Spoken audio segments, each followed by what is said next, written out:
Salut les pirates, c'est Drift de la Cross Guild. Aujourd'hui, je me retrouve avec ACO. Salut. Alors aujourd'hui, on va faire une petite présentation de mon deck Shishibukai avec Don Quijote et Doflamingo. Un petit deck contrôle et bien défensif. Voilà, donc en leader Doflamingo, il va être très important pour invoquer certains pirates des 7 grands corsaires. Alors la première carte dans le deck, ce sera Perona, qui va être une carte les plus importantes parce qu'elle permet de réarranger les 5 cartes du dessus de son deck. Donc celle-là, 100 x 4 obligatoire. Ensuite, celui qui fait à peu près le même effet, mais pour un coût de 2, c'est Kuma. Il peut aussi être invoqué grâce au trigger. Et lui, il regarde seulement les 3 cartes de dessus. Alors je la mets en 2 fois seulement, parce qu'avec Perona et la carte d'après, vous allez voir que ça suffit amplement. Alors ensuite, on a ce Don Quijote Doflamingo, qui est un bloqueur. En plus de ça, il a le même effet que Perona. Donc vraiment très important. Il a aussi le counter 2000 et 4000 d'attaque pour 3 de coups.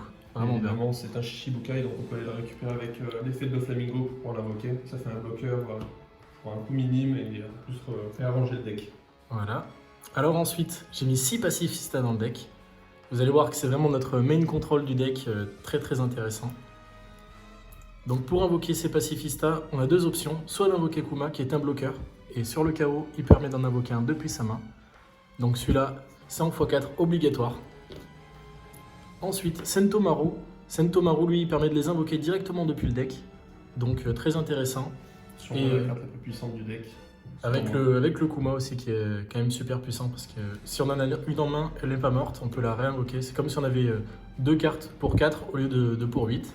Surtout qu'elle ne se met pas en position de reste après son effet, donc vous pouvez la garder vraiment tranquillement dans votre backlane. C'est ça, donc 4 Sentomaru obligatoire. Ensuite, pour avoir une bonne défense, 4 Trafalgarlo, un bon bloqueur. C'est vraiment un deck très contrôle.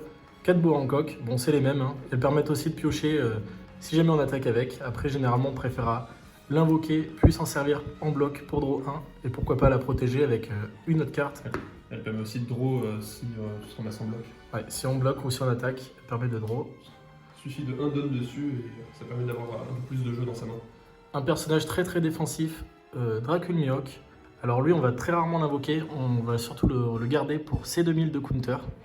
Très intéressant, donc 1 x 4 obligatoire. Après, elle peut être pas mal pour pouvoir réagencer sa main. Donc récupérer 2 draws et discard 2. Ça peut être pas mal si jamais la situation est quelque peu embêtante. C'est ça. Alors ensuite, on a Gecko Moria. Donc lui, c'est vraiment le DPS de l'équipe. On le mettra uniquement en x3 parce qu'il est important, on va dire, qu'en fin de partie et qu'au début, on n'en a pas vraiment besoin.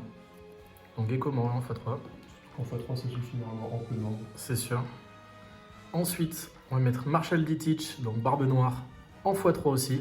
Lui, il va servir surtout à finir en fin de game si l'adversaire a un bloqueur de 1 par exemple. On va pouvoir invoquer Teach grâce à l'effet de Doflamingo pour seulement 3 au lieu de 4 et renvoyer une carte dans le deck de l'adversaire, donc par exemple un bloqueur, ce qui va nous permettre de finir. D'ailleurs, il peut être aussi un peu remplacé par la carte Jinbei qui est aussi un Shishibukai de 3, si je ou 4 pour 2000. 4 aussi. Et qui permet de péter directement une carte, de renvoyer en dessous du deck, c'est littéralement C'est trop ça. fort. C'est un peu mieux, mais cependant il a que 2000 alors que Teach a 4000, donc il peut nous servir au tour d'après. Alors ensuite, les cartes event, très défensifs. Donc on regarde les 3 cartes du dessus de son deck, ça nous permet de réagencer pour invoquer avec Doflamingo. Donc celle-là en x4, et en plus elle donne 2000, oui. Celle-là uniquement en x2, elle nous permet de draw une carte, elle sera surtout utile en fin de partie pour se protéger des gros monstres adverses.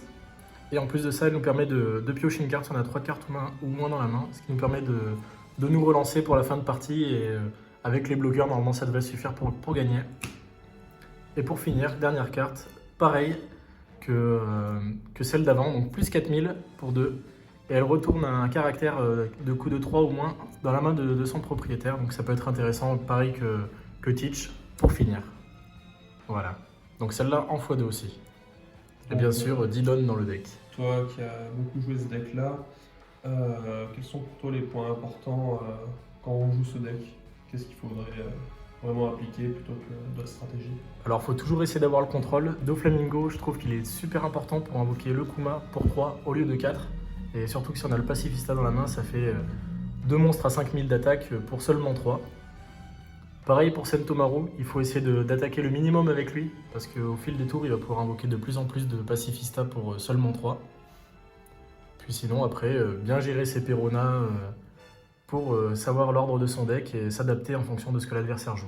Alors, l'ayant subi plusieurs fois en partie, n'hésitez pas d'ailleurs à garder quelques points d'énergie en fin de tour, ça fout toujours la pression, même si vous n'avez pas forcément énormément de cartes event, mais votre adversaire sait que vous jouez des cartes event qui souvent balayent votre terrain, donc il faut faire surtout très attention à ça. Et si jamais vous affrontez ce deck-là, faites aussi énormément attention à vos dons au moment de l'attaque, parce que vous pouvez vous dire que votre adversaire a toujours assez de défense, et donc pouvoir toujours repositionner des cartes sur le terrain pour pouvoir possiblement le contrer.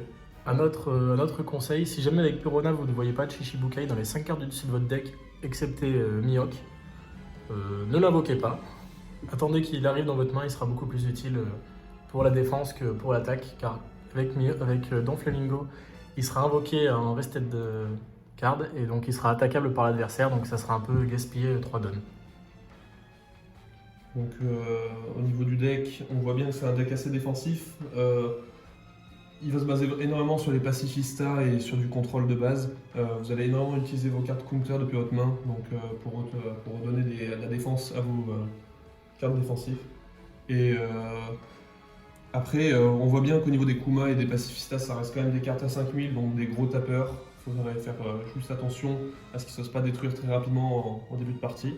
Et aussi, n'hésitez pas à perdre des vies, quitte à n'avoir pas beaucoup en fin de partie, car ce sera plus intéressant d'utiliser ces bloqueurs, on va dire, au bon moment, pour détruire les cartes d'adversaire et vraiment contrôler le board. C'est pas grave, on va dire, si on perd les points de vie en early game, il vaut mieux tenir sur la longueur avec un deck bloqueur. En tout cas, si jamais vous avez des questions par rapport à ce deck-là ou des petites modifications, sachez que vous pouvez toujours nous envoyer des commentaires sous cette vidéo. On pensera à bien les regarder et essayer d'appliquer les choses. On fera sûrement des petites reviews sur ce même deck-là ou sur d'autres, histoire de pouvoir faire quelques petites modifications des V2. Normalement, on l'a quand même assez bien travaillé celui-ci, donc n'hésitez pas à nous commenter, savoir après l'avoir joué ou même sans l'avoir joué, en l'ayant subi plus ou moins. Et voilà, je pense qu'on peut conclure là-dessus. Merci à tous, n'hésitez pas à lâcher un pouce bleu et regardez dans la description, on vous donne le lien Nakama Deck avec tous nos decks dessus. Bonne journée à vous. Salut.